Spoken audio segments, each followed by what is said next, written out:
सामने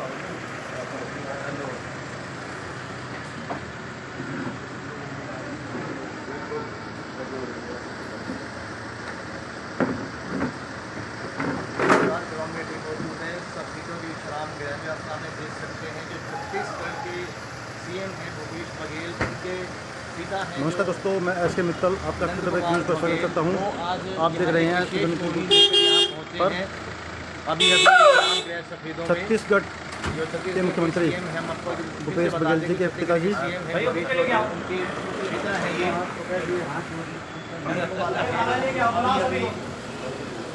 विश्राम गृह में पहुंचे हैं और फूलमालाओं से यहाँ छत्तीसगढ़ के मुख्यमंत्री के पिताजी नंदकिशोर बघेल जी आज पिंटो के रेस्ट हाउस पर जो राष्ट्रीय पहुंचे हैं। उनकी अगुवाई आरटीआई के राष्ट्रीय प्रवक्ता सुनील गहलोत जी के द्वारा की जा रही है। सताए हमें बताएं कि जो अध्यक्ष हैं सुनील गहलोत और उनके साथ मौजूद अन्य कार्यकर्ता रिपब्लिकन पार्टी ऑफ इंडिया के, यहाँ उनका जोरदार तरीके से स्वागत किया जा रहा है, फूल मालाएं पहनाकर और बुके देकर उन्हें सम्मानित किया जा रहा है। उनके पहुंचने पर जो स्वागत की प्रक्रिया आप देख सकते हैं, दर्शकों दिखाना चाहेंगे ग्राउंड मीडिया के माध्यम से। एक बार फिर आपको याद दिला दें कि जो छत्तीसगढ़ के नेता हैं ये आज एक विशेष मुहिम के दौरान यहाँ पहुँचे और सामने आरपीआई पार्टी के जो कार्यकर्ता हैं वो जोरदार स्वागत करेंगे, बुके देकर फूल मालाएं छत्तीसगढ़ के मुख्यमंत्री भूपेश बघेल जी के पिताजी कार्यकर्ता मौजूद बघेल जी आज पिंटो के रेस्ट हाउस में आ रहे हैं और यहाँ पर आरटीआई के राष्ट्रीय प्रवक्ता सुनील गहलोत जी के यहाँ फूल मालाओं के साथ पूरा स्वागत किया है। आप देख रहे हैं लाइव तस्वीर इसको बहुत अधिक शेयर करें, लाइक करें, फॉलो करें। इसके बाद अभी आपको मिलेंगे जब ये एक पत्रकार वार्ता होगी, प्रेस कॉन्फ्रेंस में जाकर कि किस मुहिम को लेकर आज यहाँ पहुँचे हैं। ये लगातार बने रहिए आप इस खबर के साथ। आज हम पटेल जी को डालो, पटेल जी नहीं, अरे कमाल आप मेरे को ऐसे नहीं चलेगा पटेल जी का। लो जी के साथ आ जाओ, एक बुकिंग के साथ फोटो भाई। एक मिनट आइए, मैं ले सकता एक बार नहीं, थोड़ा सा इधर आओ सर, थोड़ा सा प्लीज हो गया।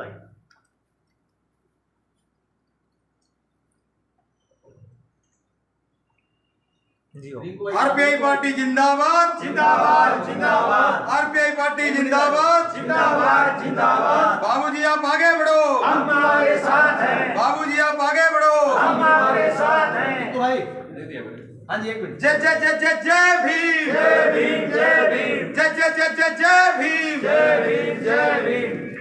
हाँ जी, थोड़ा सा।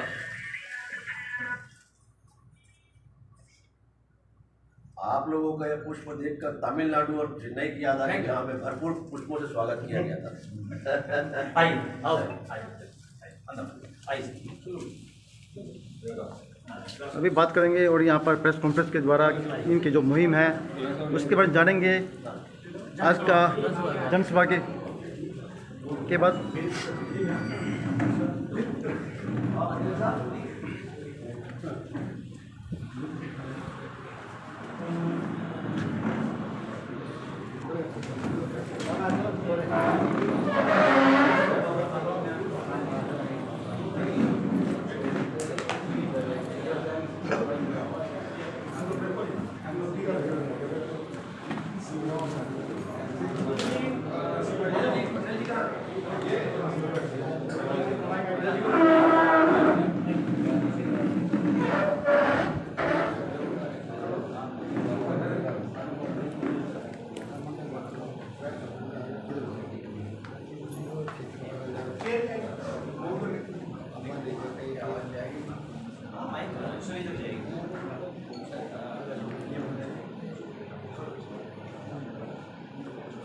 प्रदीप लाए नहीं आ गया सर, आ गया।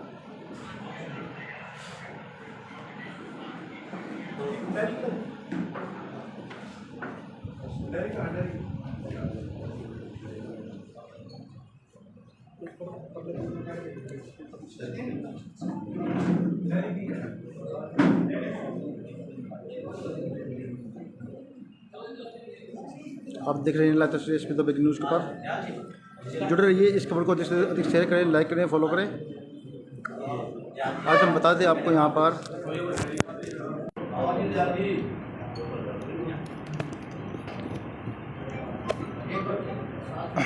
छत्तीसगढ़ के मुख्यमंत्री मुकेश बघेल जी के पिताजी नंदकिशोर बघेल जी आज स्पीडो रेस्ट हाउस में पहुँचे हैं और इस अवसर पर आरपीआई की मुहिम कोई सताई हमें बताए कि राष्ट्रीय प्रवक्ता सुनील गहलोत जी, एडवोकेट रिंकू दानिया व और आप देख रहे हैं यहाँ पर आलिफ लैला के जिन भी यहाँ पहुँचे हुए हैं।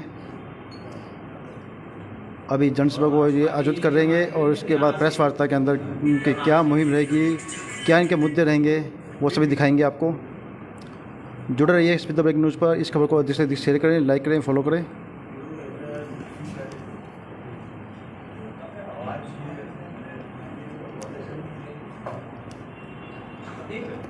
माइक था गाड़ी में,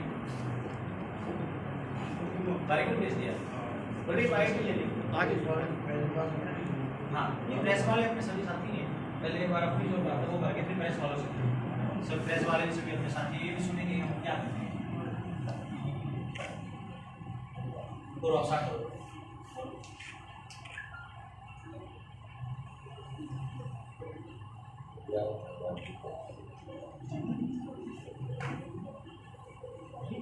अभी भाई सामने एक बार ले लो।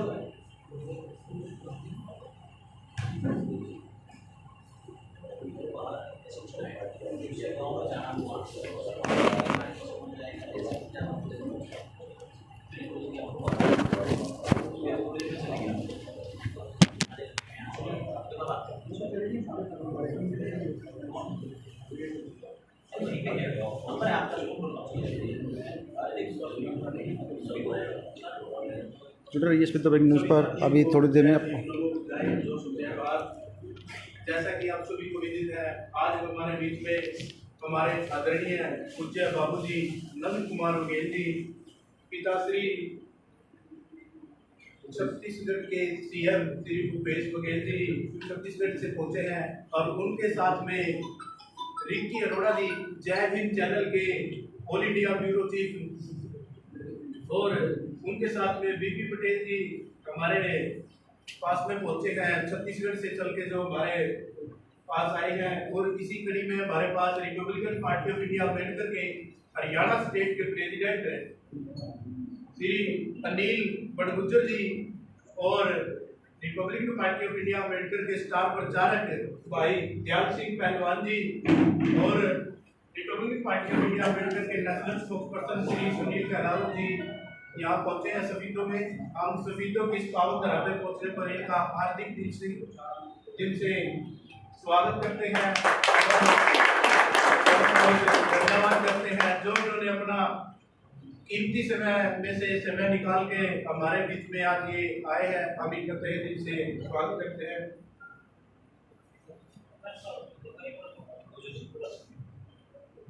मैं आमंत्रित करूंगा Republican Party of India Ambedkar Haryana state के प्रेसिडेंट श्री अनिल बड़गुजर जी आए और वो पूज्य बाबूजी का व अन्य अतिथिगणों का यहाँ पहुंचने पर हार्दिक स्वागत करें। अभिनंदन श्री अनिल बड़गुजर।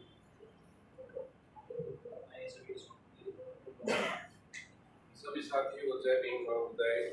आज हमारे हरियाणा प्रदेश में बाबूजी नंद कुमार बघेल जी जो छत्तीसगढ़ के सीएम श्री भूपेश बघेल जी के पिताजी हैं और उनके साथ हमारे पटेल जी और रिंकी अरोड़ा जी जो न्यूज़ चैनल के ब्यूरो चीफ हैं, इनका सभी का हमारे हरियाणा में प्रदेश में पूर्ण नेबर जो मैं हार्दिक स्वागत करता हूं।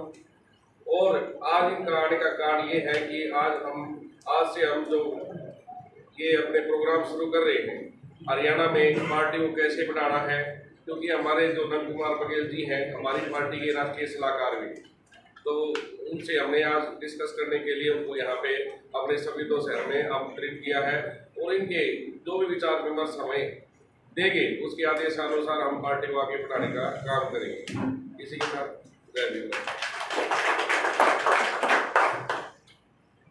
जैसा कि यहाँ पर उपस्थित सभी पार्टी के सदस्यगणों व किसी को लोगों को पता है, माननीय Shri Nand Kumar Baghel ji Republican Party of India Ambedkar के राष्ट्रीय सलाहकार हैं और इन्हीं की सलाह के अनुसार हमारी पार्टी दिन दुगनी रात चौगुनी तरक्की कर रही है और आज के समय में संपूर्ण भारतवर्ष के 29 स्टेट के अंदर हमारी पार्टी मजबूत स्थिति में आज खड़ी है और 29 के 29 स्टेट में हम अपने बलबूते पर आने वाले इलेक्शन में अपनी पार्टी का परचम फहराएंगे।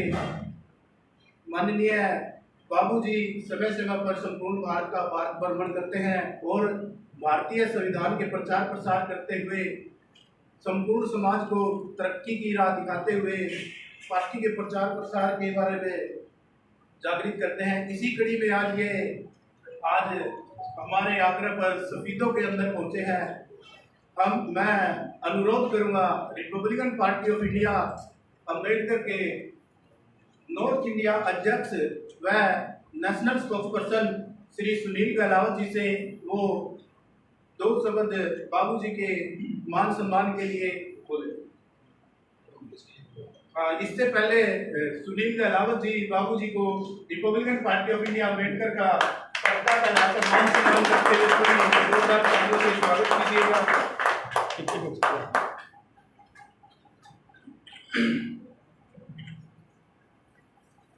सभी साथियों को नमस्कार, राम राम, जय भीम, राधे राधे। सभी साथियों को मैं आपको बता देना चाहता हूं कि हमारे पूजनीय बापूजी श्री नंद कुमार बघेल जी छत्तीसगढ़ जो सीएम है भूपेश बघेल जी उनके फादर हैं और मतदाता जागृति मंच के राष्ट्रीय अध्यक्ष हैं और Republican Party of India Ambedkar जिसके लिए हम कार्य करते हैं उनके राष्ट्रीय सलाहकार है।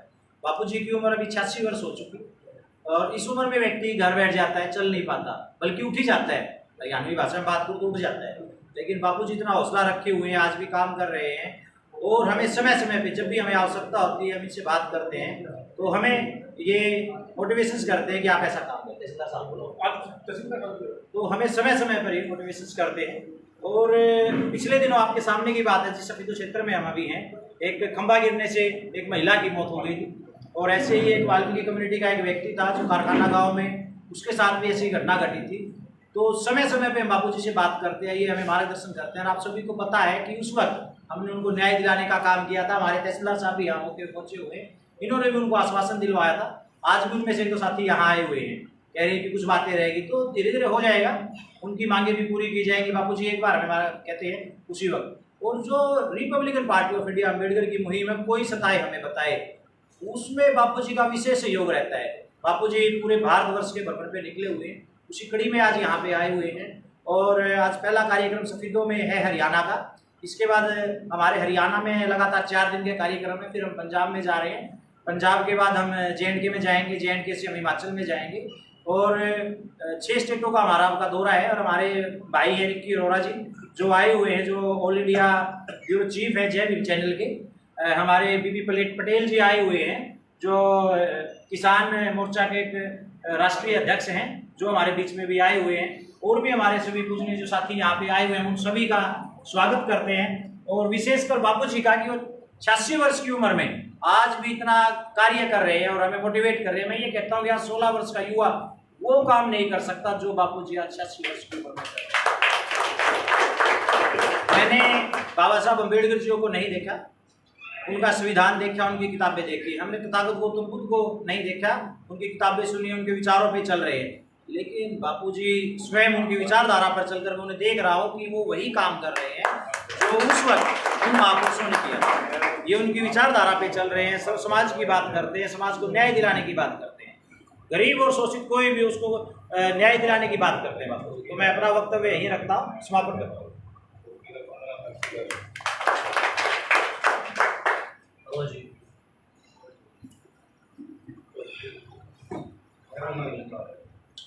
मैं अनुरोध करूंगा छत्तीसगढ़ से माननीय बाबू श्री नंद कुमार बघेल जी के साथ आए हुए all India Jai Bhim channel के ब्यूरो चीफ श्री रिक्की अरोड़ा जी आए और अपने विचार रखे। श्री रिक्की अरोड़ा, जोरदार तालियों से स्वागत।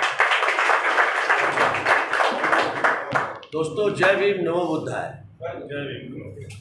आज 5 तारीख से माननीय बाबूजी के जो भ्रमण चल रहा है, भारत भ्रमण, यह एक अद्भुत चीज़ सभी लोगों के लिए मानने लायक है, लेकिन बाबूजी के लिए एक आम बात है। अभी भी हम आ रहे थे तो बाबूजी का कहना था कि मैं कभी थकता नहीं, मेरे शब्दों से कभी थकान नहीं सुनी होगी। जब हम सारे भ्रमण के पश्चात, ये कई बार हो चुका है, कन्याकुमारी तक भी हम जा चुके हैं माननीय बाबूजी के मार्गदर्शन एवं नेतृत्व में। आज जब कश्मीर भी हम जब कर लेंगे 8600 किलोमीटर या 12,000 किलोमीटर, तो उसके पश्चात भी दूसरे दिन ये बोलेंगे रिक्की अरोड़ा जी अब क्या प्रोग्राम है अगला, तो बड़ा ये एक अद्भुत चीज़ है। माननीय बाबूजी के लिए मैं एक चीज़ आप लोगों को बताऊंगा, जैसा कि अभी गहलोत जी ने कहा मैंने बाबा साहब को नहीं देखा, मैंने महात्मा गांधी को नहीं देखा, मैंने महात्मा बुद्ध को नहीं देखा, तीनों आत्माएं माननीय नंद कुमार बघेल जी के रूप में देखा। ऐसी शख्सियत, ऐसी उम्र में 86 वर्ष में आप लोग भी सभी हैं करने वाले कार्य, इनके बाल पीछे से काले होने चालू हो चुके हैं। बड़े एक अद्भुत चीज़ें हमें देखने को मिलती है। और हवाई यात्रा हो चाहे रोड यात्रा, किसी न किसी रूप में ये सदैव आगे की ओर बढ़ते हैं और सत्य की राह पर चलते हैं। और मुझे याद नहीं है कि कहीं भी 0.% अंश का परसेंट, अंशवें का अंशवा भी कहीं ये झूठ बोले। अगर हमसे कोई झूठी बात निकल जाती तो उसको बोलते इसको सुधार करो। आप अपने घर में भी ऐसी इमेज बनाओ कि घर में भी ऐसा लगे कि हमारे पिताजी झूठ नहीं बोलते हैं। ये एक बहुत अद्भुत चीज़ है। और यह भ्रमण हमारा जो है 29 तारीख तक चलेगा, जैसे कि अभी गहलोत जी ने बताया, और यह 15 जुलाई से आपके यहाँ से शुरुआत हुई है। अभी 5 तारीख से पहले हम उत्तर प्रदेश करके आए हैं, और इसमें अलग अलग जगहों में हरियाणा, पंजाब, हिमाचल प्रदेश, शिमला, और उसके बाद कश्मीर होते हुए, कठुआ होते हुए हम वापस जाएंगे। जालंधर में हमारा जय भीम चैनल का केंद्रीय कार्यालय है, वहाँ भी हमारा स्वागत है, जालंधर भी रहेंगे हम। अभी 4 दिन आपके सुनील गहलोत जी के नेतृत्व में इस कार्य को किया जाएगा। मैं स्वयं रिक्की अरोड़ा, और सबसे पूर्व में मैं आप लोगों का जो स्वागत है वह देखकर हमें बड़ी खुशी होती है। इसलिए यहाँ पर जो बैठे जो है सब लोगों का मैं तहे दिल से शुक्रिया करता हूँ। और मैं चाहूँगा कि मैं खुद स्वयं सुनील गहलोत जी का स्वागत करता हूँ, इनका ये आभार प्रकट करता हूँ। और यह व्यवहार हमेशा हमारा बना रहे, हमारे बीच में धन नहीं आए, मन रहे, हमेशा धन की लड़ाई कभी ना हो। और उसी बीच में हमारे दयाल पहलवान जी हैं, मैं स्वयं रिक्की अरोड़ा इनका स्वागत करता हूँ। और यह बाबूजी से लगातार फोन में चर्चा होती रहती है और उनके फिल्म संबंधित भी बात होती रहती है। मान्यवर का भी मैं स्वागत करता हूँ, अध्यक्ष जी का, मैं स्वयं रिक्की अरोड़ा। और चंडीगढ़ के बीच में बाबूजी तो खैर हमारे सर्वोपरि है ही। और रिंकू भाई जो कि आज रायपुर में कम से कम 3 से 4 बार आए हैं, और उनका भी तहे दिल से आरपीआई की ओर से, और मैं खुद भी आरपीआई से विधायक चुनाव लड़ा हूँ 2018 में। मेरा परिचय बाबूजी के उसके बाद में ही हुआ। बाबूजी बाबा साहब और बुद्ध जी को मानते थे, उसके बाद ही बाबूजी से मेरा स्नेह बढ़ा। तो बाबूजी ने हमेशा सत्य की राह पर चलने की कोशिश की है और लोगों को बताया है। अभी भी उसको कोशिश बोलते हैं वो, लेकिन वो चलते ही जाते हैं। जय भीम, नमो बुद्धाय। मैं स्वयं रिक्की अरोड़ा। तहसीलदार साहब भी थे, जब मैं माफ़ी चाहूँगा। ये मेरे पूरे छत्तीसगढ़ की ओर से स्वागत है आप सभी लोगों का। मैं माफ़ी चाहूँगा अगर कुछ लोग रह जाए। और माननीय तहसीलदार साहब, ये हमारे सारे छत्तीसगढ़ की ओर से स्वागत है। तहसीलदार साहब भी थे बीच में, बड़ा बड़ा स्वागत है सर, बहुत बहुत। आपकी हाइट देखकर पसंद अच्छा, ये मैं आपका स्वागत की कंडिका में, क्योंकि आप लोगों का भव्य प्यार देखकर दिल मोहित होता है, और बाबूजी के साथ रहकर तो हर्षोल्लित रहते ही हैं। और स्वागत करने का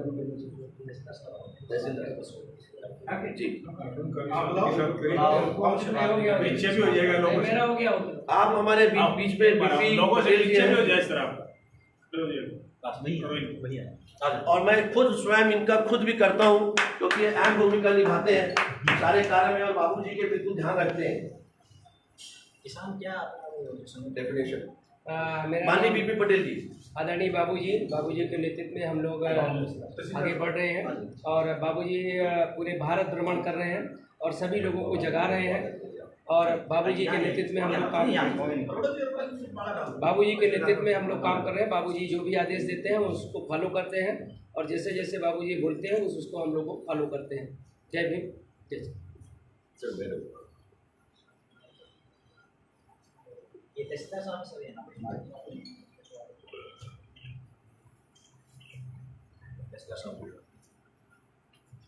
और यह सारे छत्तीसगढ़ की ओर से तहसीलदार साहब को बहुत स्वागत है आपका।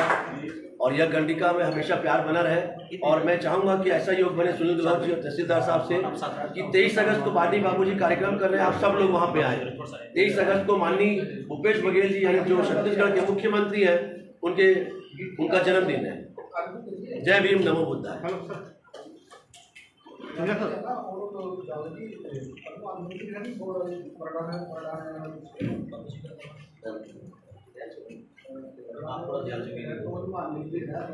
और मैं फिर से पुनः हमारे बीच में दयाल पहलवान जी जो कि अलिफ लैला के किरदार निभाया हुआ सीरियल आप लोगों के लिए भली बात है, आपके परिवार के सदस्य हैं और हमारे बीच छोटे भाई हैं, बड़े नहीं हैं क्योंकि मेरी उम्र 51 साल है। तो मैं दयाल जी से कहूंगा कि कुछ अपने शब्दों में बयान करें माननीय बाबूजी के लिए और रिपब्लिकन पार्टी ऑफ इंडिया के लिए।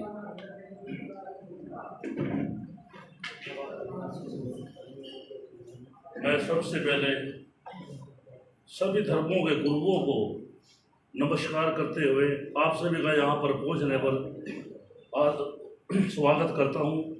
और विशेषकर हमारे जो मुख्य अतिथि हैं श्री नंद कुमार बघेल जी जो छत्तीसगढ़ के से चल के यहाँ पे आए और इनके साथ पटेल जी आए हैं चल के, और जो हमारे विशेषकर ये रिक्की अरोड़ा जी जो हमें प्रोत्साहित करते रहते हैं, और हमारे राज्य के स्टेट के प्रधान श्री अनिल कुमार बड़गुजर जी, सुनील गहलोत जी राष्ट्रीय प्रवक्ता, नॉर्थ इंडिया के प्रेसिडेंट, और जितने यहाँ पर सम्मानित व्यक्ति आए हैं मेरे लिए सारे सम्मानित हैं ये सभी।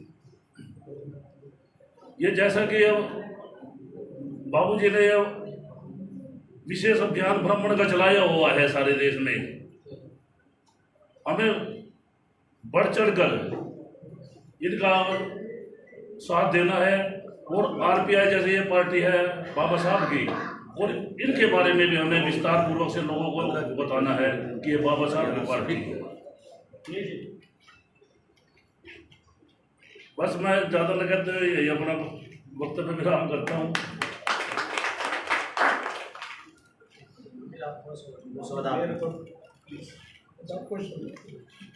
डायरेक्टर साहब 2 शब्द आप भी एक बार आ जाइए स्वागत के लिए। बापूजी के 2 शब्द आप एक बोल दीजिए, फिर बापूजी करेंगे। आ जाओ में इनके स्वागत है और ये जगवा तो ये लाइट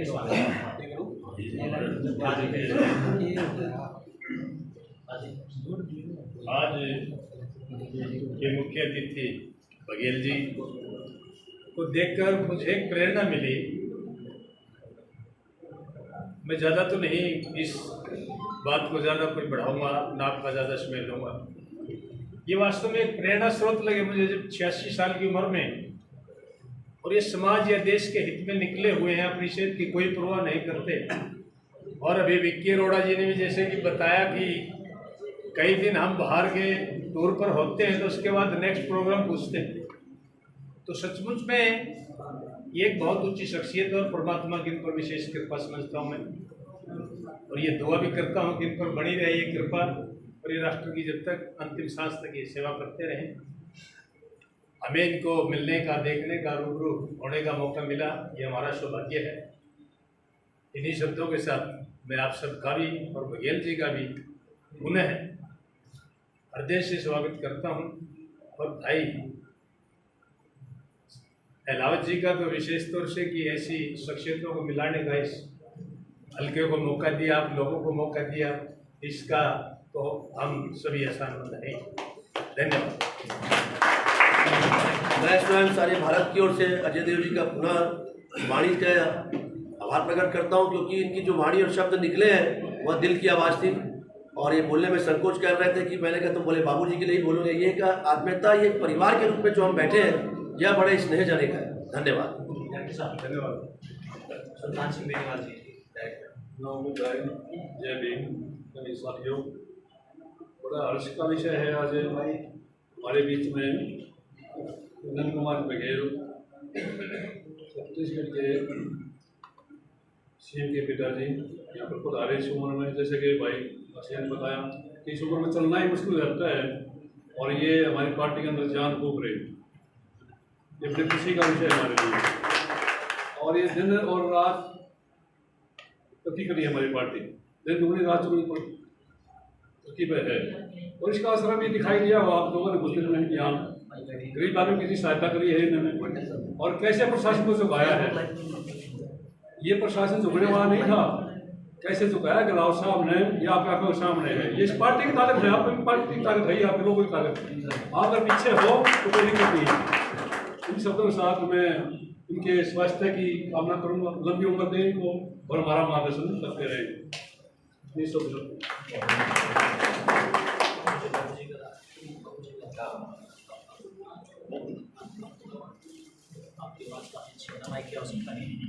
माननीय सभी हरियाणा वासियों एवं भारत के वर्ष से सभी आए लोगों का पुनः अनुवादन करता हूं और तहे दिल से पुनः आभार प्रकट करता हूं।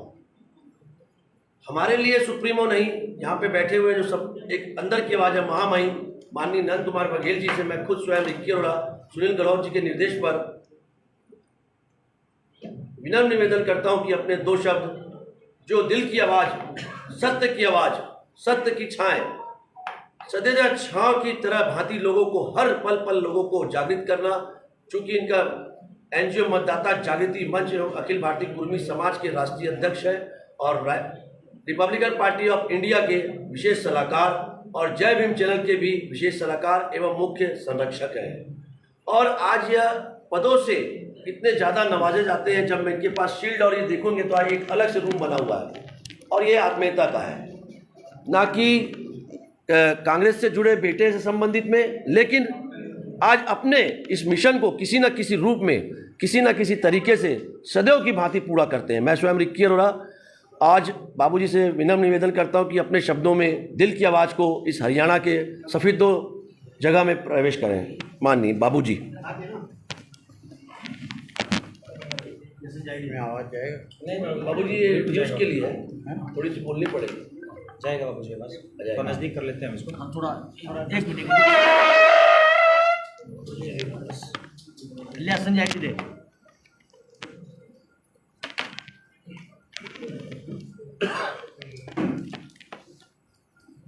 आदरणीय साथियों, एक बाबू जी एक सीट दो मिनट और है नहीं किसी को भाई, एक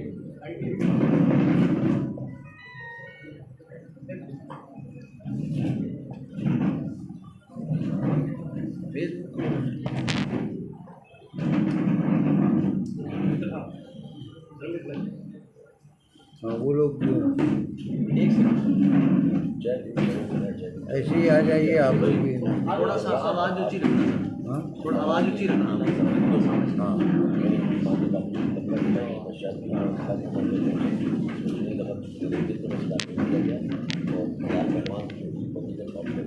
हाँ सुनील जी शुरू करें जी। हरियाणा के जाबाज साथियों, छत्तीसगढ़ और हरियाणा में एक रूपता है। एक रूपता क्या है कि छत्तीसगढ़ में 90 सीट है, यहाँ कितना सीट है? 90 सीट। यहाँ भी 90 सीट है। छत्तीसगढ़ की आबादी जितना हरियाणा में है उतना छत्तीसगढ़ में भी है। इसका अर्थ ये है कि स्पेस है। उत्तर प्रदेश और बिहार में स्पेस नहीं है, जगह नहीं है। इतनी ज़्यादा आबादी है कि वहाँ शहर सड़क में चलते जाओ और पता नहीं चलता कि कब एक शहर से दूसरे शहर लग गया। वो रास्ता भर एक दूसरे से कनेक्टेड है, एक शहर दूसरे शहर से लगा हुआ है। हमारा विषय है कि जो भूपेश बघेल ने छत्तीसगढ़ में किया है कि किसानों का कर्जा माफ़, बिजली बिल हाफ, 2500 रुपये कुंटल धान का और गन्ने का कीमत 450 रुपया, 375 रुपया, और गोबर का 2 रुपये किलो और वर्मी कंपोस्ट का 10 रुपये किलो। उससे छिड़काव करने से एक तो खरपतवार मर जाते हैं और दूसरा उसमें बहुत ज़्यादा जीवाणु पैदा होता है और फसल भरपूर होता है। तो किसानों का समस्या क्या है? किसानों की समस्या ये है, उसकी फसल के लिए पानी चाहिए। हरियाणा में हम देख रहे हैं कि भरपूर पानी है, लेकिन मूल्य नहीं है। सरकार मूल्य नहीं दे रही है और उसके लिए हम ऐसी सरकार बनाएं जो किसानों को मूल्य दे। और छत्तीसगढ़ में जिस तरह से भूपेश बघेल 2500 रुपये कुंटल धान का, 375 रुपया गन्ने का, गेहूं का 2000 रुपया और बाजरा ज्वार मक्का का 1700 रुपये कुंटल दे रहा है, वैसे ही पूरे भारत में दे, इसलिए हम घूम रहे हैं। हमारी मांग है कि जो छत्तीसगढ़ में भूपेश सरकार ने दिया है उसको दे। साथियों, इसके लिए राजनीतिक सत्ता आपके हाथ में होना चाहिए। चिल्लाने से नहीं होगा, मांग करने से नहीं होगा। मांगो मत, छीनो। कांशीराम साहब कहते थे, हम छोटे थे तब उनके साथ काम करते थे और वो कहते थे कि वोट हमारा, राज तुम्हारा नहीं चलेगा। लेकिन मायावती ने धोखा दिया और मायावती ने ब्राह्मण सलाहकार रखा और इसलिए वो धोखा खाई। कुछ दिन चला, राज्य किए, लेकिन कांशीराम का जो कहना था वो बात पूरी नहीं हुई।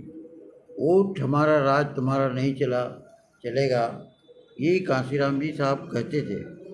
और उस समय हम बसपा में थे, सोनालाल पटेल भी बसपा में थे, जंग बहादुर पटेल भी बसपा में थे। और धोखा हुआ किसानों के साथ। किसानों के साथ में धोखा ये हुआ कि जो हमारी मांग है, टिकैत जो मांग करते हैं, वो मांग करते हैं कि हमारे धान के भाव, कृषि उपज के भाव पर चर्चा हो, लेकिन मोदी चर्चा नहीं करता। और क्यों नहीं करता? क्योंकि राज्य सत्ता उसके पास है और हम रोते चिल्लाते रहेंगे, लेकिन राज्य सत्ता जब तक के नहीं रहेगा तब तक के हम नहीं कर सकते, वो मांग पूरा नहीं कर सकते। हमारे पास भीड़ है, हमारे पास संगठन है, लेकिन राज्य सत्ता की लड़ाई नहीं है। राज्य सत्ता की लड़ाई चाहिए। कुछ लोग कहते हैं कि मांग करते जाओ। 74 साल के इतिहास में आज हम देख रहे हैं कि किसानों के हित की बात कोई भी सरकार नहीं करता। वो चिकनी चुपड़ी बात करके अपना वोट ले लेगा और ये जितने दलित, शोषित पिछड़ा वर्ग है, ST, SC, OBC and minorities, ये जो समाज है वो पैसा लेके वोट देती है। ख्याल करना, तुम पैसे में यदि वोट बेचोगे तो कभी तुम्हारा राज नहीं आएगा। और पैसे में वोट देना बंद करो। जो कार्यकर्ता हैं, सुनील गहलोत जैसे और कार्यकर्ता हैं, हमारे अध्यक्ष हैं और हैं, उनको पैसे की ज़रूरत होगी कि नहीं? वो होगी कि नहीं? नहीं होगी। किसी कार्य करने को पैसे की जरूरत होगी। वो अपने काम धाम छोड़ करके पूरे सड़क में काम कर रहे हैं, जगाने का काम कर रहे हैं, उस कार्यकर्ता की जरूरत होगी कि नहीं? होगी। इसलिए हमारा ये कहना है कि ऐसे सार्वजनिक काम करने वाले को साल भर में 150 रुपये दीजिए, एक परिवार। रसीद बुक काटिए, सदस्य बनिए और संगठित होइए। अगर आप वो पैसे के मोह करेंगे, और ये दो प्रकार के राजनेता हैं। एक प्रकार के राजनेता वो हैं जिनको विधायक बना दो, मनमाने कमाते हैं। और दूसरा प्रकार कार्यकर्ता ये वो है जो अपने घर द्वार फूंक करके, बर्बाद करके और समाज का काम कर रहे हैं। ऐसे कार्यकर्ताओं के लिए हम पैसे की व्यवस्था कर रहे हैं। कैसे? वहाँ छत्तीसगढ़ से पैसे ला के यहाँ लुटाने के लिए नहीं। हम ये कह रहे हैं कि हर समाज, हर घर 150 रुपये दे। कांशीराम साहब ने ये व्यवस्था किया था और हम ये कहते हैं कि नहीं, सार्वजनिक कार्यकर्ता के पास बहुत पैसे और उसकी देने की ज़रूरत नहीं है। ये 150 रुपये यदि आप देंगे तो एक नया समाज खड़ा हो जाएगा। नया समाज क्या होगा? शक्तिशाली हो जाएगा और पैसे,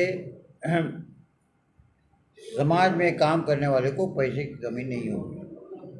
इसलिए ऊठ हमारा राज तुम्हारा जो आंदोलन है कांशीराम साहब का अभी भी बाकी है, उस आंदोलन को हमको चलाना है।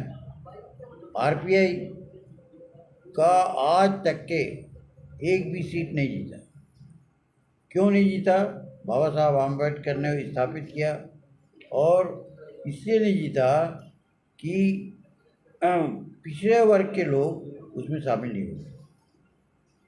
पिछड़े वर्ग के लोग उसको अछूत मानते हैं और पिछड़े वर्ग को ये आरपीआई अछूत मानता है। तो कैसे संभव है आपका संगठन? क्योंकि ये ख्याल रखना कि आरपीआई और जो भी कांग्रेस पार्टी है वो उसकी एक ही समस्या है कि हम एक साथ जुड़ते नहीं हैं, एक साथ काम करना शुरू करें तो सत्ता आपके हाथ में आएगी। और सत्ता जब तक के हाथ में नहीं आएगी तब तक के दिल्ली का पैसा गांव में किसान के पास नहीं जाएगा। बघेल जी, जैसे आपने किसानों की बात की है, जो किसान है 8 महीने हो गए हैं बॉर्डर में बैठे हुए धरना लगा रहे हैं 3 कानून वापस हो। आप इसमें किसानों को सही मानते हैं, सरकार को फेल मानते हैं? मैं टिकैत जी का आदर करता हूँ जिन्होंने वो आंदोलन खड़ा किया। हमने देखा कि किसान धरना दिए बैठे हुए हैं, लेकिन इससे समस्या का हल नहीं होगा। सत्ता को जब तक के हथियाओगे नहीं, तुम खजाना को हथियाओगे नहीं और किसान को बांटोगे नहीं, तब तक के हमारी आर्थिक दशा सुधरेगी नहीं। और हमने टिकैत को कहा सत्ता को हथियाओ। जिस समय मुजफ्फरपुर में जिस समय टिकैत आंदोलन करते थे इनके पिताजी, तो इनके दादा हैं, तो उस समय हम छत्तीसगढ़ से जब आंदोलनकारी लाते थे उनके समर्थन में, उस समय विकास नाम का एक लड़का था जो मर गया था और वो पूड़ी खिलाते खिलाते गिर गया और ट्रैक्टर में दब के मर गया। तो उसको बर्फ़ की सिल्ली में रखे हुए थे और आंदोलन चल रहा था। उस समय देवीलाल जी ने एक बड़ी बात कही कि ये जो ट्रांसफार्मर के लिए आप आंदोलन कर रहे हो, यदि सत्ता में रहोगे, मुख्यमंत्री रहोगे या तुम्हारे हाथ में सत्ता रहेगी तो एक ऑर्डर में ट्रांसफार्मर लग जाएगा, इसके लिए धरना देने की ज़रूरत नहीं है। ये देवीलाल ने कहा था। तो हम लोग छोटे छोटे थे और तब से हम टिकैत जी के 3 बार मैं आया हूँ। टिकैत जी कौन से शहर में करते थे? मुजफ्फरनगर में मैं 3 बार आया हूँ और उनका मैं छाती तक के आता था, गले के नीचे हाइट ज़्यादा था उनका। हाँ, हाइट ज़्यादा था। आपके लड़के छत्तीसगढ़ की सरकार चलाते हैं, ऐसे में जो परिवर्तन वहाँ की योजना है, हरियाणा की सरकार की योजना है, किन किन योजनाओं में परिवर्तन होना चाहिए? दोनों जो भूपेश बघेल की सरकार है और हरियाणा की जो सरकार है उसमें किस तरीके से परिवर्तन होना चाहिए, आपकी क्या कहना है इस विषय? बहुत अच्छा सवाल है। यही होना चाहिए कि मैंने अपने लड़के को, जो देहाती आदमी हूँ मैं, और कहा कि तुम नहीं पढ़ते हो तो मत पढ़ो, तुम्हारे बहनें इंजीनियर हैं और साइंस ग्रेजुएट तुम नहीं हुए, कम से कम साइंस ग्रेजुएट हो जाओ। वो बोला कि हमारे 400 एकड़ ज़मीन है, हम क्यों साइंस ग्रेजुएट, हम खेती करेंगे। तो हमने ये कहा कि तुम्हारी बहनें इंजीनियर हो गई और तुम साइंस ग्रेजुएट नहीं बने, हमारा नाक कटवा दिए थे। तो वो खड़ा रहा और हमने ये कहा आखिर में कि तुम मुख्यमंत्री बन के दिखाओ हमको। तो उसने पैर पड़ के कसम खाया कि मैं मुख्यमंत्री बन के दिखाऊंगा। तो हमने ये कहा कि तुम आज्ञाकारी बनोगे तो नहीं बन सकते। मुख्यमंत्री तब बनेगा जब विवेककारी हो, अपने विवेक से सोचना शुरू करो। आज आपको हम भी कहते हैं, हम आपको कहते हैं कि हम जो कह रहे हैं उसे मानो मत। आप उसमें विवेक से सोचो कि हमको क्या करना चाहिए।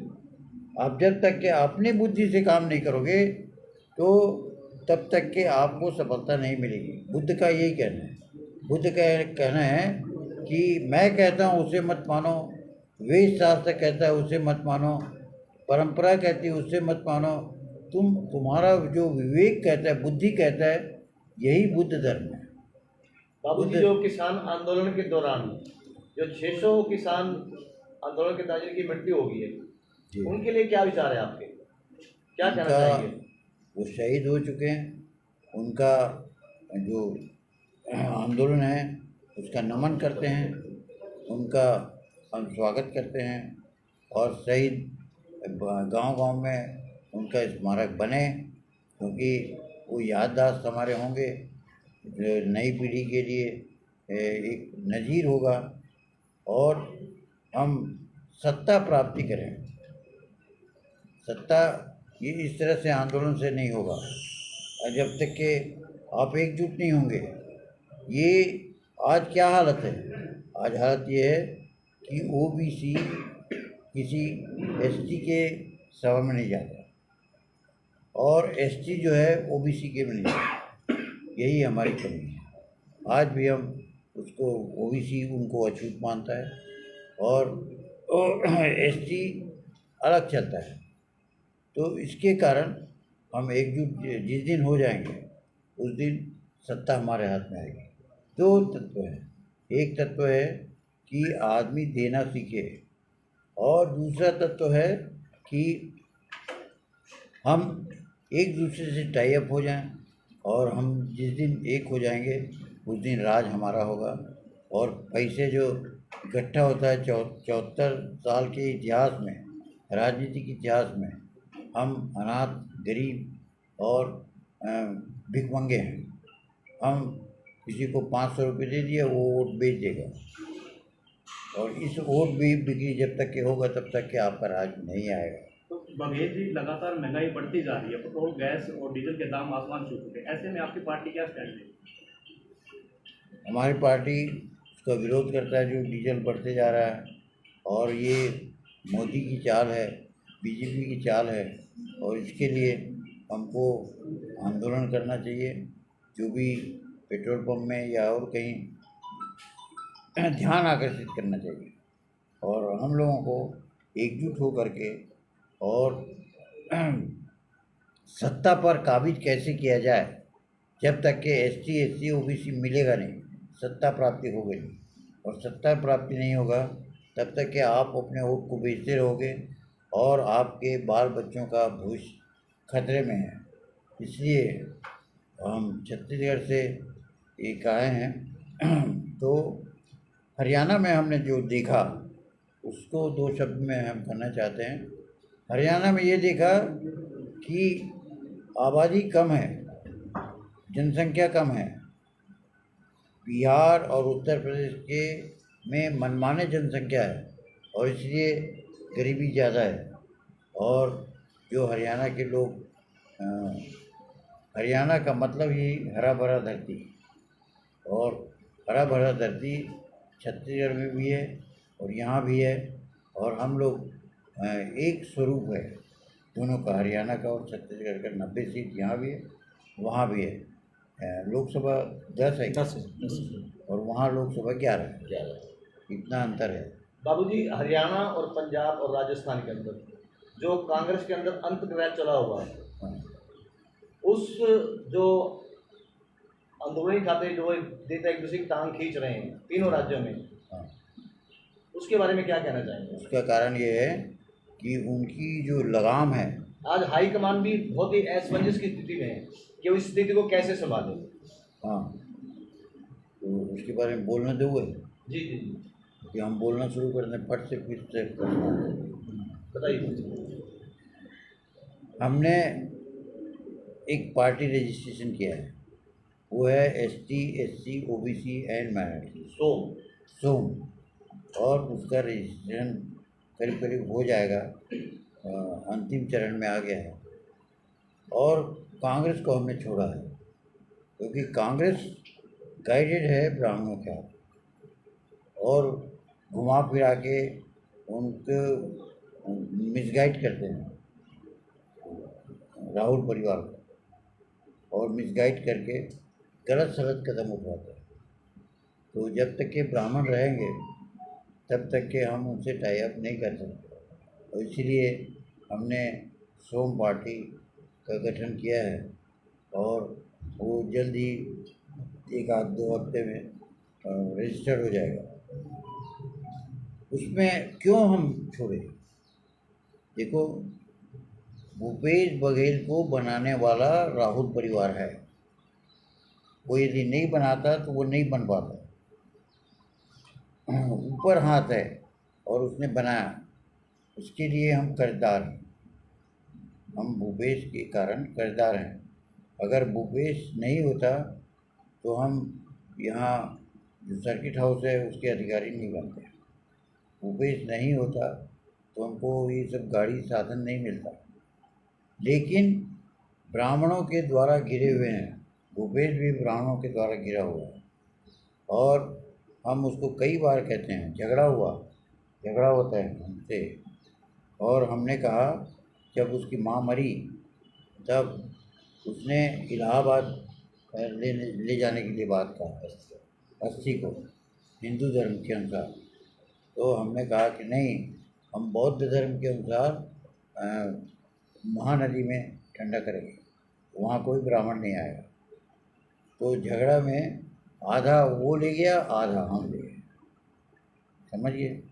लेकिन बाप बेटा में, माँ बाप में चाहे जो भी झगड़ा हो, लेकिन बाप तो बाप रहेगा ना, बेटा बेटा रहेगा। हम उसको छोड़ नहीं सकते, वो हमको छोड़ नहीं सकता। तो इसलिए झगड़े के बीच में भी चल रहा है। बघेल जी, आपकी क्वेश्चन है, जैसे कि हरियाणा में पंचायती चुनाव है, सीमा पर है, पंचायती चुनाव है, नगर निगम के चुनाव है, तो आपकी पार्टी क्या तैयारियों में लगी हुई? हमारी पार्टी तो ये सब है, और हम ये कहते हैं, हम आदेश देते हैं कि हर वार्ड में हमारा कैंडिडेट खड़ा हो, हारे या जीते बाद में देखें। और 8 प्रत्याशी चेयरमैन भी हरियाणा में तैयार कर रहे हैं। हाँ, 8 प्रत्याशी हरियाणा में कर रहे हैं, और हमने ये तय किया है कि जो ऐसा संगठन करेगा और जो कार्यकर्ताओं का प्रिय होगा वही मुख्यमंत्री बनेगा। और जो कृष्णा ने व्यक्त किया है, हरियाणा की है वो लड़की, अभी रायपुर में है, तो उसने तय किया है कि यदि अवसर मिलेगा तो मैं लड़ूंगी। भाषण 1 नंबर की देती है, शेड्यूल कास्ट की है, हेलीकॉप्टर और हवाई जहाज मैन्युफैक्चरिंग करते हैं। हाँ, मुझे लालच दिया उसने कि मैं हेलीकॉप्टर दूंगा, आपको दूंगी, ऐसा। तो मुझे लालच हुआ कि मैं जल्दी काम कर लूँगा। बाबूजी, आरपीआई पार्टी ने एक मुहिम चलाई, कोई सताए हमें बताएं जी। उस मुहिम को लेकर कितनी कामयाबी मिली है पार्टी को और उसका क्या बेनिफिट मिला है? हाँ, ये शब्द ही ताकतवर है, जो बताए हमें हमें बताए। तो सताने वाले लोग एकजुट हो जाएंगे और उसके रिलीव करने वाले लोग एकजुट हो जाएंगे, तो किसी की ताकत नहीं है वो सता सके। जैसे कल रायपुर में 3 ब्राह्मण आए, 3 ब्राह्मणों ने ये कहा कि पाटन का हमको दे दो ये कमांड और दूसरी जगह का। मैं बोला कि तुम ब्राह्मण ही ब्राह्मण ये अधिकार लोगे कि और जो सामान्य आदमी है उसका अधिकार ले? तो सामान्य लोगों को ये अधिकार मिलना चाहिए। ऐसा करके हमने उनको डांट डपट के भगा दिया। बघेल जी, सत्ता पक्ष विकास के दावे ठोक रहा है कि हमने विकास कर दिया, लेकिन बेरोजगार जो युवा है वो बेरोजगार की मार दे रहा है, क्या कहते हैं? राइट। सत्ता पक्ष भले चिल्लाए, लेकिन जो ST SC OBC है वो 74 साल के इतिहास में राज्य में वो कुछ पाया नहीं। उसके पास कोई केवल मजदूरी करना, अनाज उत्पादन करना और देश को जिंदा रखने का काम किया है, और उसको कुछ मिला नहीं। तो इसलिए वो लड़ाई हम लड़ रहे हैं। हमारा कहना ये है कि अपने वोट को बेचो मत और एकजुट हो जाओ और सारे मतभेद भुला जाओ और सत्ता पर काबिज करो। हम अपने ढंग से बांटेंगे। सर, योगी जी ने एक फरमान जारी किया है कि 2 बच्चों का कानून हमारे यहाँ लागू रहेगा। इस फैसले को सही मानते हैं गलत? मैं सही मानता हूँ। आबादी बढ़ेगी तो आप सुखी नहीं रहोगे। हम दो हमारे दो, या हम दो हमारे एक, यदि होगा। या तो हम दुनिया में दक्षिणी गोलार्ध है, उसमें आबादी कम है, ज़मीन ज़्यादा है, तो हम उत्तर प्रदेश बिहार के लोगों को ले जाएं और उनसे मांगें वहाँ अनाज पैदा हो, कृषि उत्पादन हो और हम संपन्न हो सकते हैं। और हम बिहार और उत्तर प्रदेश को कहना चाहते हैं उन्होंने बहुत बड़ी गलती की। 1900 कौन से सन में, ये 77 की बात है। वारे इंदिरा तेरा खेल, खा गई शक्कर पी गई तेल, ऐसा हम लोग नारा लगाते थे। और पूरा उत्तर भारत हिंदी भाषी हार गया। क्यों हारा? उसने परिवार नियोजन का बात कही, उस बात को आज नहीं तो कल मानना पड़ेगा। और हाँ ठीक है, तो पत्रकारों का जो प्रश्न है पूरा हुआ या नहीं? यदि नहीं हुआ तो पूछिए। एक आखिरी प्रश्न बाबूजी आपसे, जैसे कि आपने ब्राह्मण समाज के लिए टिप्पणी की है अभी इस प्रेस वार्ता के दौरान, क्या ये नहीं लगता कि आरपीआई पार्टी से ब्राह्मण समाज नाराजगी व्यक्त करेगा? देखो, ब्राह्मणों से हमको नफरत नहीं है, लेकिन वो नफरत करते हैं वो गलत है। बाकी लोगों से वो अपने आप को ऊंचा समझता है, हम उसको बर्दाश्त नहीं करते। वो विदेशी हैं, वोल्गा से गंगा आए हैं और यहाँ के लोगों को समता के आधार पर व्यवहार करें तो हम उनको मान सकते हैं। लेकिन वो अछूत मानेंगे, राम मंदिर में हमको घुसने नहीं देते, हम दान दक्षिणा देंगे लेकिन अछूत रहेंगे। ये बात हम आज की तारीख में प्रजातंत्र के समय बर्दाश्त नहीं करेंगे और उनको समझना होगा। नहीं समझेंगे तो गंगा से ओल्गा बीच जाना पड़ेगा। हम अछूत नहीं हैं। बहुत बहुत धन्यवाद। ठीक है।